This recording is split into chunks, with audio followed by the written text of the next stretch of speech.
"Mummy." The word ripped out of Elise's chest before she even understood why. The homeless woman jerked, slumping back against the brick wall as if the sound itself had weight. Her paper cup slipped from her fingers and hit the ground, coins scattering across the concrete. Bloodshot eyes, hollow cheeks, lips split from the cold. For a moment, the entire street seemed to freeze. Her eyes widened. The color drained from her face. Her mouth trembled. "Elise," she whispered, so softly the passing wind almost stole it. 20 feet away, beside the open door of the black SUV, Nathan Harrington went rigid. He knew that voice. "Elise," he snapped, but the girl was already running.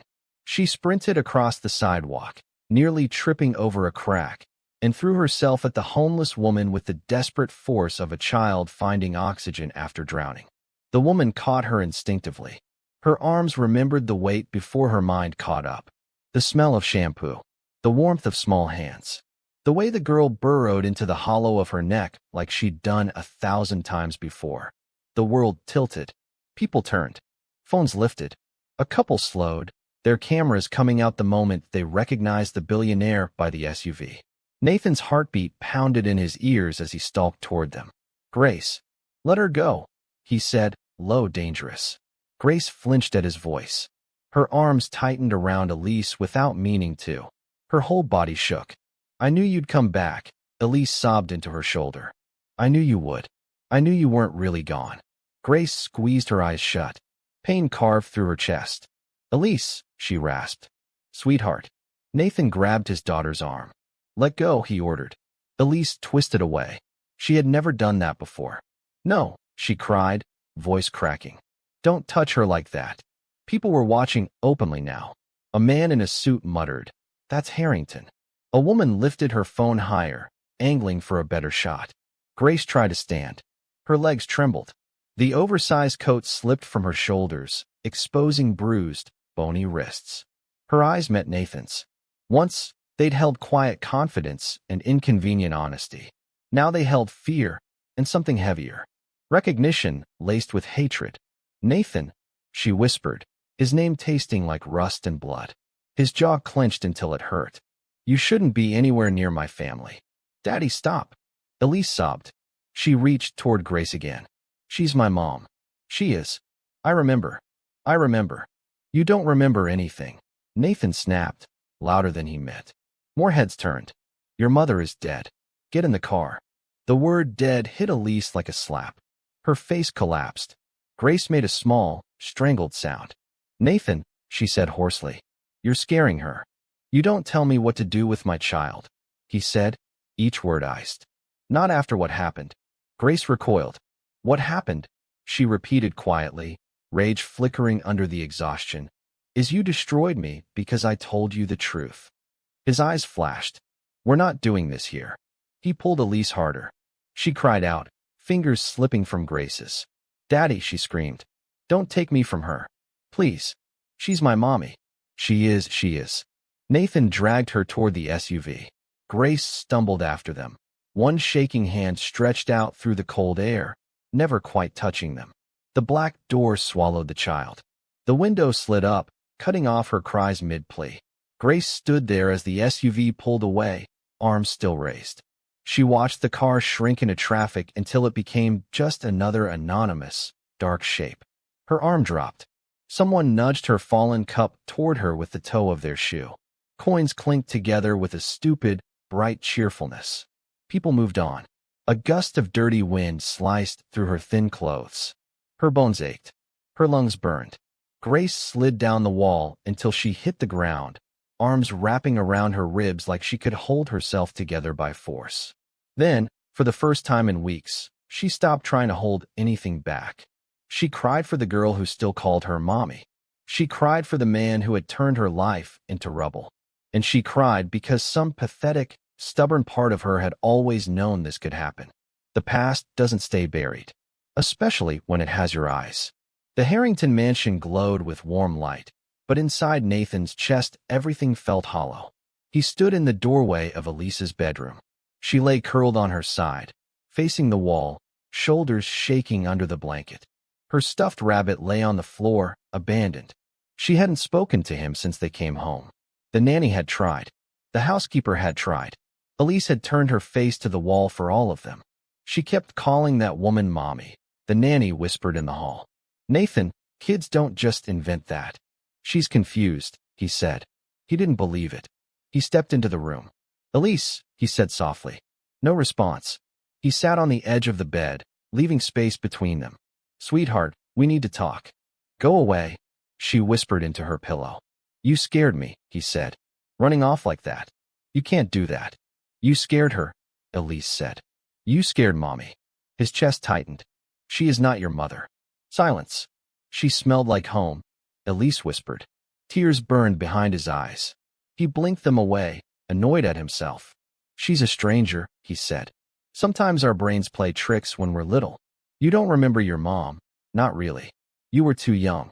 I remember her, Elise insisted. Not here. She tapped her temple. Here. Her small hand pressed against her chest. And that woman felt like that. He stared at her. You're not wrong. He couldn't say it. You won't see her again, he said, and heard his own panic. She rolled onto her back, staring at the ceiling. Why? She asked. Because it's not safe, he said. You don't know who she is. She could hurt you. She didn't hurt me, Elise said. You did. When you took me away. The words landed like a verdict. I'm not hungry, she added. I don't want dinner. Or breakfast. Or anything. Elise. Go away, she said flat. No tantrum. No screaming. Just the door of her voice closing. He left. In the hall, he leaned back against the wall and slid down until he sat on the floor, expensive fabric bunching around his knees. He'd built a life on controlling outcomes. Moving numbers. Moving people. Pressuring judges. Calling regulators. Killing stories. But he couldn't order a child's heart to forget the woman he'd erased. The next morning, he shut himself in his office and called the one department he'd always leaned on when things went bad. Legal. You saw the footage? He asked. It's everywhere, the head of legal said. The angle's bad, but you can tell it's you. And the girl. And the woman. Damage assessment. If it escalates, people will dig, legal said. If anyone connects her to us, to the past, it could reopen certain questions. A pause. We can manage this. Quietly. How? We paint her as unstable, legal said smoothly. She's homeless. That helps. We say she's been fixated on your family since termination. Security fears. Your daughter's confused, traumatic encounter with a stranger. We make you the protective father. We make her the threat. Nathan stared at the desk. You're suggesting we smear her again, he said. I'm suggesting we protect you and the company, legal replied. If we move fast, we can kill this before anyone starts asking why she recognized your daughter. Upstairs, there was a dull thump. Then a muffled, familiar sob. You took her again. Elise cried. You took her again. Nathan closed his eyes. Sir, legal prompted. Shall I draft statements? Talk to PR. He imagined headlines. He'd survived them before. He pictured Grace under a bridge, coughing. Elise screaming in the street.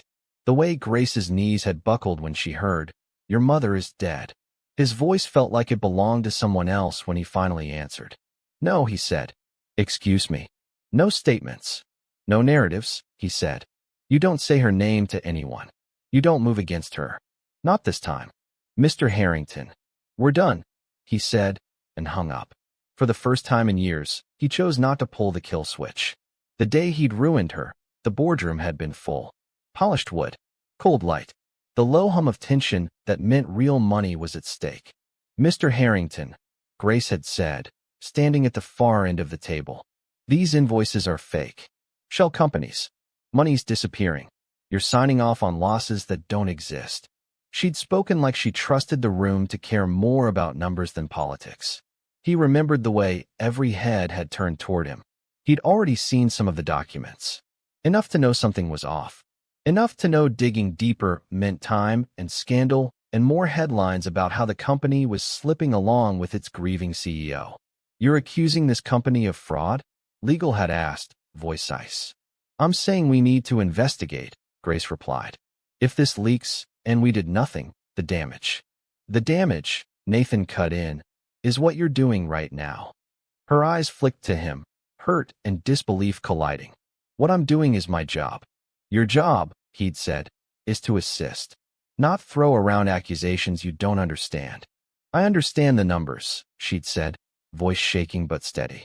I understand that since your wife died, you've been signing whatever crosses your desk because you're drowning. Someone is using that. He'd felt the room shift. Pity, judgment, irritation. Watch yourself, he'd said quietly. If this blows up later, you won't be able to say you didn't know, she'd said. I'm giving you the chance now to stop it. So you're saying Mr. Harrington is complicit? The board chair had asked. Grace hesitated. I'm saying if he ignores this, he will be. His grief, his shame, his fear all twisted into something mean. It's interesting timing, he'd said. You bring this up right after your promotion was denied. Her face had gone white. That has nothing to do with this. You're implying a conspiracy amongst senior executives, legal, and myself, he'd continued. All based on your interpretation of some documents. They're not just, she started. I know you're ambitious, he said. Maybe too ambitious. He watched the light go out of her faith in him. It was almost a physical thing. Is that how you're going to survive this? She whispered. Tell yourself I'm bitter instead of scared? That I'm dramatic instead of right? Enough. The chair had snapped. Mr. Harrington, do you want this employee disciplined? He could have said no. Grace, he could have said, we'll investigate quietly. He could have bought time. He could have listened. Yes, he'd heard himself say instead. Effective immediately. She'd stumbled. You don't mean that. Nathan, please. I came to you with this because I trusted you. I held your daughter while you couldn't get out of bed. I stayed when everyone else went home. And now you're undermining this company, he'd replied. Security. The guards had been waiting. This isn't you, she'd sobbed as they took her arms. Don't let them use your grief to make you cruel. Please. For Elise. For Clara. Don't make me the enemy because it's easier than facing them. He'd turned away. The next day, HR had a script. Unstable. Mishandled confidential data. Tried to leverage accusations for advancement. He'd let it run. He'd told himself it was survival. He'd told himself she'd be fine. He hadn't thought about what actually happens to people when every door they knock on has been warned they're a bomb. He found out 2 days after the street scene. Not from a news story. Not from a conscience. From Elise refusing to eat. From Elise waking up at 3 in the morning, screaming, "Don't let them take her away again." From Elise sitting in therapy with her arms crossed and telling the psychologist, he lies about who dies and who doesn't. The second night he sat outside her room, listening to her muffled sobs in her pillow, something in him gave out. He went back to the city. No driver. No SUV. Just him, his 2 clean shoes, and his fear. He checked the same corner. The bakery. The alley. He found her under a bridge. She was sitting on a flattened cardboard box, back against a tagged pillar. Traffic thundered overhead. Water dripped steadily from a crack. Her eyes were closed. One hand stayed wrapped around the strap of a plastic bag, even in sleep. Grace, he said. Her eyes flew open. Panic lit her face. She scrambled back, hitting concrete. Stay away from me, she rasped. I don't have anything left for you to take. I'm not here to. To what? She spat. Finish the job? Check if I'm dead so you can feel better about whatever speech you'll give yourself. Grace. You don't say my name, she hissed. You fired me. You let them call me crazy. I sat in offices where your friends smiled and said, we've heard things. We can't risk you. You did that with 1 phone call. He closed his eyes. The truth sat like a stone in his throat. I lost everything, she said. The job. The apartment. The interviews. Every time I thought I'd hit the bottom, the floor opened again. I got sick. No insurance. I laid in a shelter bed coughing blood into a towel and thought, if I die, at least it will be over. Don't, he said, the word raw. You are the reason I slept with 1 shoe on so no one could steal it, she went on. You're the reason I learned which dumpsters had food that wouldn't make me sicker. You turned my name into a warning and then walked away. Her hands shook. She clenched them into fists. And the worst part, she whispered, wasn't the hunger or the cold. It was her. His chest hollowed. She was the only light in that house, Grace said. You think I stayed late because I love the work? I stayed because when you locked your office and drank yourself numb, someone had to remember she was a child, not a punishment. I held her when she cried for a mother who wasn't coming back. I taught her to blow out candles while you took a call in the next room. She called me Mama Grace before she said your name properly. Her voice broke. When I was fired, they told me I was barred from the property, she said. They said you told them I might kidnap her. That's the story you chose for me. Kidnapper. Threat. Not the woman who made sure she didn't grow up thinking silence meant safety. He had nothing. She cried for me, Grace said. I know she did. Kids don't care about liability. They care about arms that stop being there. She called for me, and I wasn't there, because you turned me into a ghost in her life. The words hit him harder than any headline. I told myself maybe she'd forget me, Grace went on. That one day she'd have some perfect stepmother, and I'd just be a blur in the back of her mind. And then she sees me once, on the street, looking like this. She gestured at herself, at the dirt, the coat, the bruises, and she still recognizes me. She still calls me Mommy. Her voice shattered. Do you have any idea what that does to a person who spent years convincing herself she didn't matter? He let the silence sit. It felt like the only honest thing he'd done in a long time. I'm sorry, he said finally. It sounded pathetic even to him. Her laugh came out sharp and empty. You think sorry touches this? No, he said. Not by itself. Then why are you here? She demanded. Because your image is bleeding online? Because your lawyer said it would look good if you personally inspected the damage. I'm here because my daughter hasn't eaten properly in 2 days, he said quietly. She thinks I stole her mother from her again. And she's not wrong. That stopped her. He forced himself to keep going. Come to the house, he said. Please. She stared at him like he'd suggested she step back into a burning building. You think I want to go back there? She asked. The place they dragged me out of? The place your guards put their hands on me while you looked away? I think, he said slowly, that you still care about Elise. And I know she still cares about you.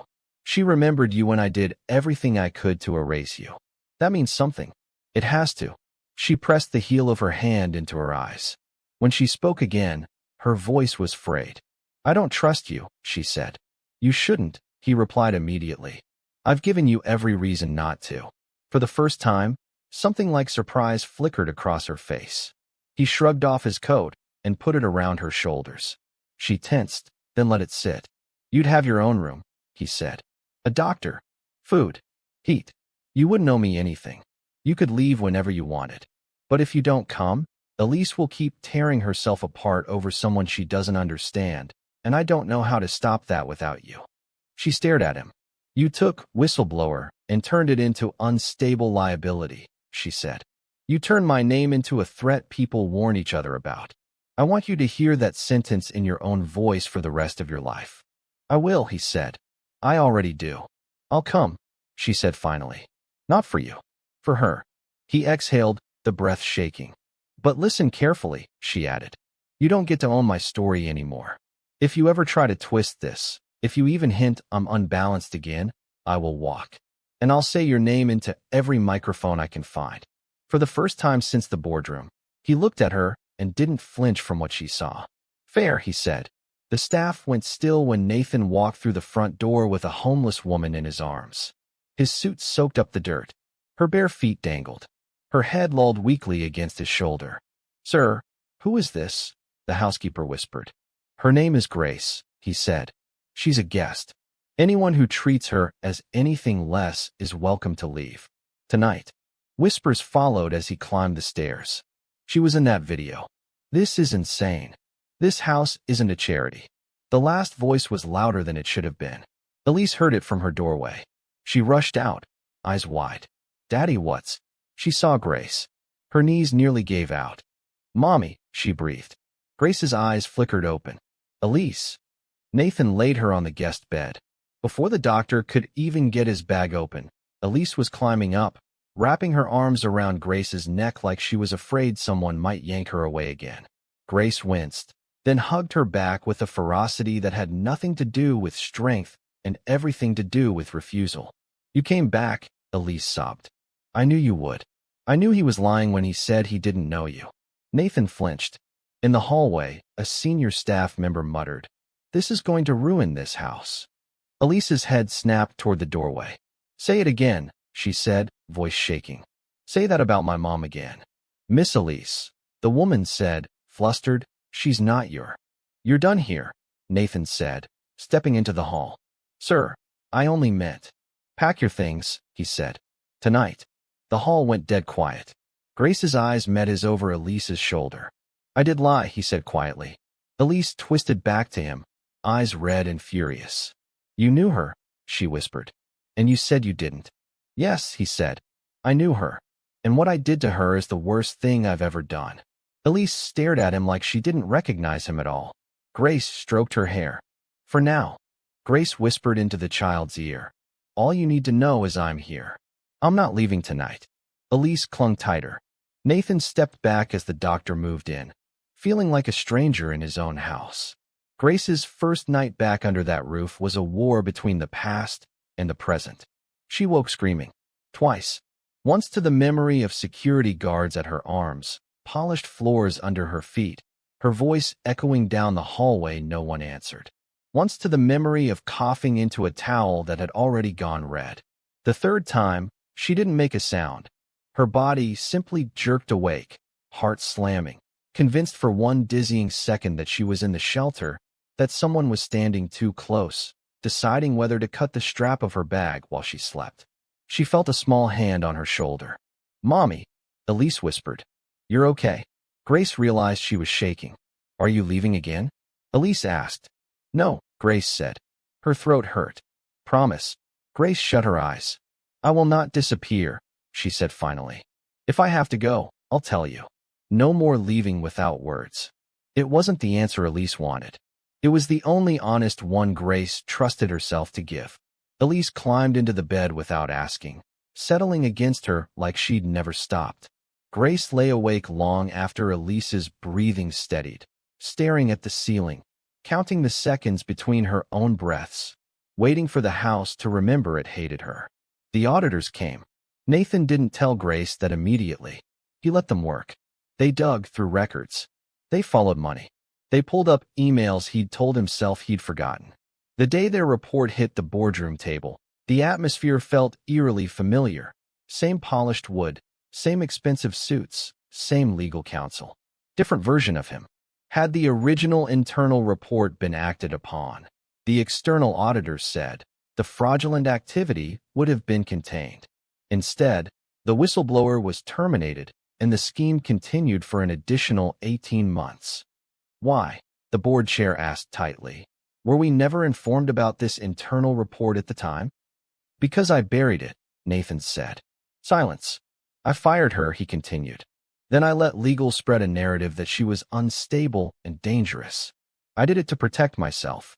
You realize, legal said slowly, that if this goes public in full, regulators could bar you from serving as an officer or director in any public company.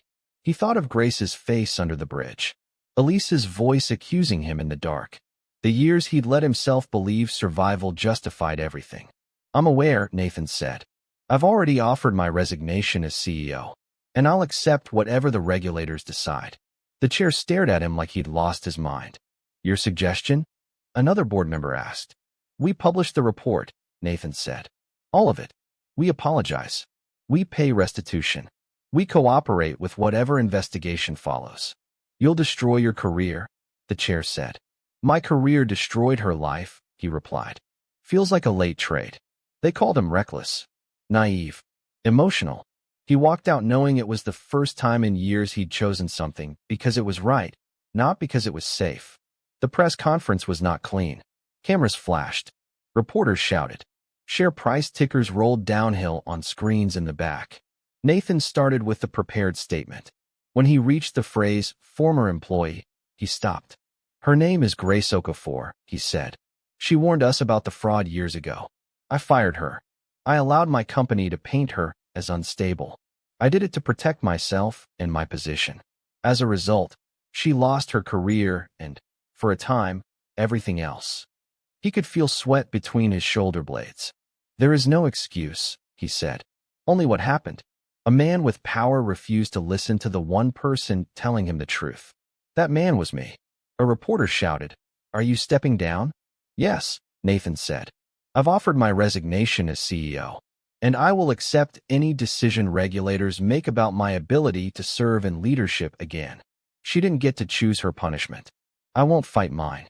The questions kept coming.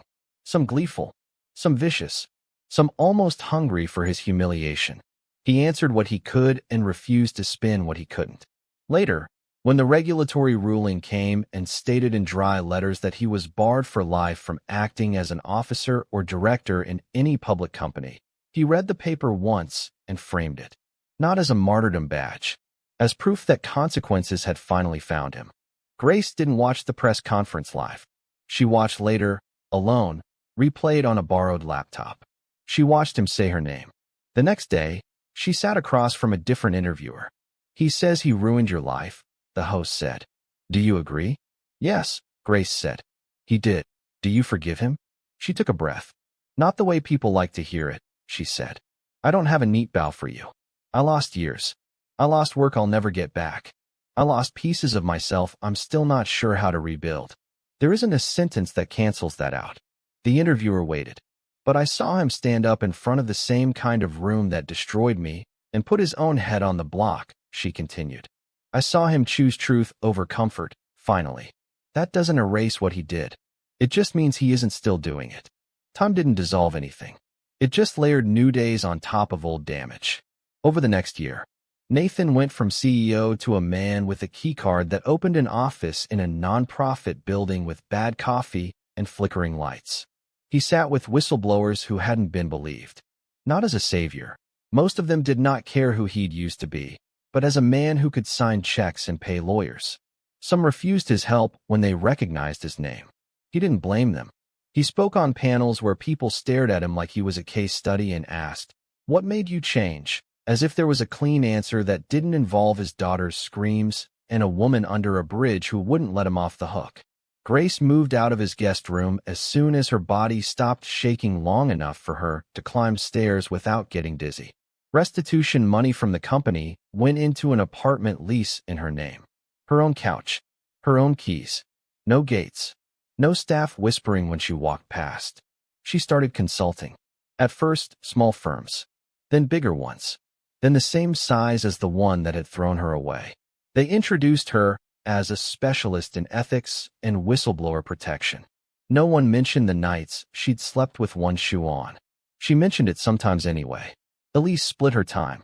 Some nights in the mansion, some weekends on a cheap secondhand sofa in Grace's living room, falling asleep halfway through movies with subtitles. She went to therapy. Some days she said nothing. Some days she told the therapist, "I feel like my life is a lie someone rewrote without asking me." She started asking harder questions. At 13, she told Nathan, "You're not a good man who made one mistake. You were a man who chose yourself over someone else over and over. That's different." He nodded and didn't argue. He stopped hoping for her to tell him he wasn't that man anymore. He focused on not being him now. Years later, the house was quieter. Some of that was time. Some of it was the absence of constant pretending. One evening, the sun poured orange through the tall windows. Elise, older now, longer limbs, sharper eyes, curled on the couch between Grace and Nathan. A schoolbook lay open on her lap, ignored. "Are we a family?" she asked suddenly. The question hung in the air. Grace and Nathan looked at each other. Grace's eyes still held old hurt, but it had calluses now. Nathan's held guilt that had stopped being loud and started being heavy. "We're something that survived what it shouldn't have," Grace said finally. "Maybe that's as close as some families get." Elise considered that, then nodded. She leaned her head on Grace's shoulder and stretched her feet onto Nathan's legs. He rested a hand lightly on her ankle, feeling the solid warmth of a child who had chosen to sit near him. Later, when Elise went upstairs, the kitchen hummed with the small noises of a house settling. Grace filled a mug with hot water and dropped in a tea bag. Steam curled up. Nathan leaned against the opposite counter, his own mug cooling in his hands. She didn't look at him when she spoke. "I still wake up sometimes expecting to see security guards at the door," she said. "For a second I forget where I am. My heart doesn't know the difference between then and now." He swallowed. "I know. You can't fix that," she said. No apology. No foundation. My nervous system does not care about your regret. I know, he said again, quieter. She finally turned to look at him, really look at him. I don't hate you anymore, she said. His throat closed. I don't deserve that. Probably not, she said. But it's not a gift for you. Hating you kept me tied to the worst years of my life. I'm tired. He nodded, because anything else would have been arrogance. Don't thank me, she added. Just keep being the man she thinks you might be one day. She glanced at the ceiling where Elise slept. The man I sometimes see glimpses of, she said. It wasn't forgiveness. It wasn't neat. It was what was left when the dust settled and everyone was still standing, if not whole, then at least not hiding. Nathan glanced toward the framed letter in his study, the one that barred him, in sterile language, from ever holding the kind of power he once had. His name would always be attached to the story of the woman he ruined and almost lost twice. That wouldn't fade. He didn't want it to. It was the scar that kept his hands from ever being as clean as they'd looked in that first boardroom. And as he stood in the kitchen with the woman he'd tried to erase and the echo of his daughter's footsteps above them, he finally understood. The point wasn't to get back to who he'd been. The point was to never be that man again.